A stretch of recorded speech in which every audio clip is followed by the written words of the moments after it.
खबर सिद्धार्थनगर जिले के डुमरियागंज से है, जहां बीजेपी के वरिष्ठ सांसद और जेपीसी वक्फ बोर्ड के अध्यक्ष सांसद जगदम्बिका पाल ने न्यूज वन इंडिया के संवाददाता सद्दाम खान से दिल्ली चुनाव और उत्तर प्रदेश के मिल्कीपुर विधानसभा में हुए उपचुनाव को लेकर खास बातचीत की। इस बातचीत में सांसद जगदम्बिका पाल ने क्या कहा, सुनिए।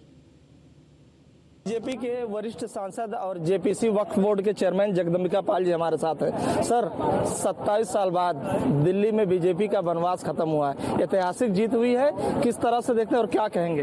देखिए, ऐतिहासिक जीत इसलिए है कि जहां 27 वर्षों से भाजपा नहीं थी, पूरे देश में नरेंद्र मोदी जी के नेतृत्व में जनादेश मिल रहा था। तीसरी पारी अभी स्पष्ट बहुमत के साथ मिला, लेकिन जिस तरह से पूरे दिल्ली का ये परिणाम आया है, दिल्ली की जनता की बुद्धिमत्ता है, उनको मैं बधाई देना चाहता हूं कि उन्होंने केवल भारतीय जनता पार्टी की जीत नहीं किया, देश के उन नेताओं को भी भविष्य में चेतावनी दिया है कि अगर जनता से कोई वायदा करेगा और वायदे की कसौटी पर नहीं खरा उतरेगा, वायदा खिलाफी करेगा, जनता को धोखा देगा।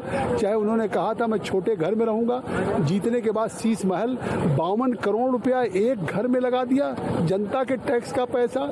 जिस तरह से पंजाब से जेट की सुरक्षा, दिल्ली से मिनिस्ट्री ऑफ होम अफेयर से जेट की सुरक्षा लेना, जिस तरह से छठ मैया की पूजा नहीं हो सकती थी, यमुना इतना प्रदूषित हो गया, एयर क्वालिटी इंडेक्स 400 के पार हो गया, दिल्ली विश्व की सबसे प्रदूषित शहर हो गया। तो ये लोगों ने उनको सबक दिया है और देश के उन नेताओं को भी सबक दिया है जो अरविंद केजरीवाल जैसी राजनीति करेंगे। मिल्कीपुर भी आप लोग जीते हैं, क्या माना जाए कि अयोध्या की हार के बदला मिल्कीपुर में ले लिया आप लोगों ने? नहीं, मिल्कीपुर हो, कटहरी हो, कितना बहुत बड़े बहुमत से, इससे साफ है कि लोकसभा में जो समाजवादी पार्टी कांग्रेस ने गुमराह किया था कि हम भाजपा जीतेगी 400 के पार तो आरक्षण खत्म कर देगी, संविधान बदल देगी, लेकिन जब जनता को समझ में आया, लोकसभा में हमको नुकसान हुआ, लेकिन उनको समझ में आया कि ये जनता के बीच में एक तरह से भ्रम फैलाया गया कि संविधान बदल जाएगा अगर 400 के पार आएगा या आरक्षण खत्म हो जाएगा।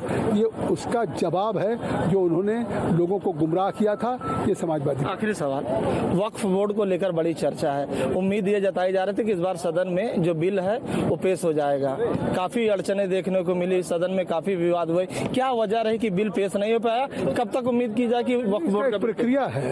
अभी हम रिपोर्ट प्रस्तुत करते हैं, तो हमने अभी रिपोर्ट स्पीकर को प्रस्तुत कर दिया है और वो फाइनली हमने जेपीसी से अडॉप्ट कराया है, क्लॉज बाय क्लॉज अमेंडमेंट कराया है।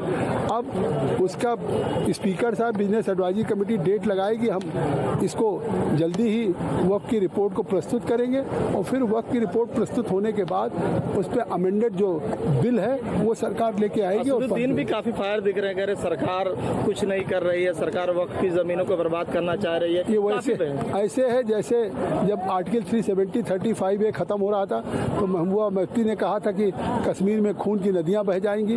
जब 3 तलाक खत्म हो रहा था तो कह रहे थे पूरे देश में आग लग जाएगी, लेकिन आज अल्पसंख्यक महिलाएं कि हमको मोदी सरकार ने सुरक्षित दिया, निकाह के बाद ये नहीं कि रोटी कच्ची है तो उस पर तलाक 3 तलाक से अलग हो जाए, तो वह सुरक्षा की भावना खत्म हुई।